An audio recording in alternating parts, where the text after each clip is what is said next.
So, one of the mantras that we have for the campaign is, built to personal scale, to human scale. And part of the reason for that is that with moral compass and ethical wayfinding, we think about, it's not personal, it's just business. And that kind of thinking has led to all sorts of difficulties in, where we would behave with one another in professional environments or business environments in ways that we would never dream of, when we're sitting across the table having coffee in the morning. The idea of having objective thinking is still a really valid thing to do, however, and so I'm not saying that we don't want to be able to use critical thinking skills, when it comes to design thinking, journalism, but we have to understand that that's still a construct. There's no way that we cannot have some kind of perspective, and with digital technologies, excuse me, and our belief IDs and stuff,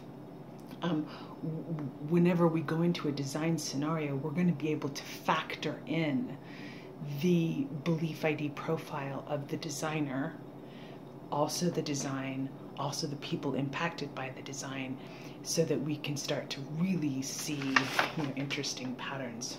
My point this morning is a quick one, which is, so, we want to talk about human scale. We want to talk about things being personal so that we avoid, developing ethical frameworks that basically have no accountability.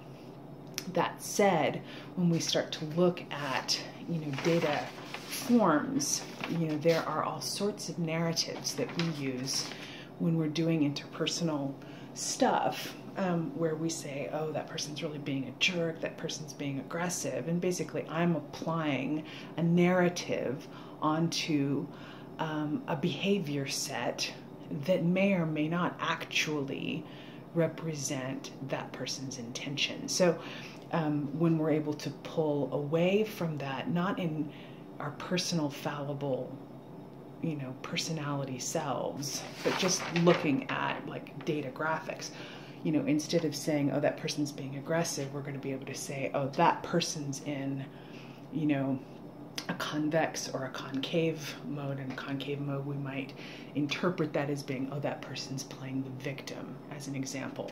When we start to see, an ebb and flow of behavior as being simply data geometries, and we don't necessarily have to have our emotions all kind of tangled up in that, then we're actually using that sort of separation of, church and state, the design thinking skills, objective thinking, through technology that we probably really aren't capable of doing as human beings. We're always going to have our personality and our background and stuff. So that's my thought for the day.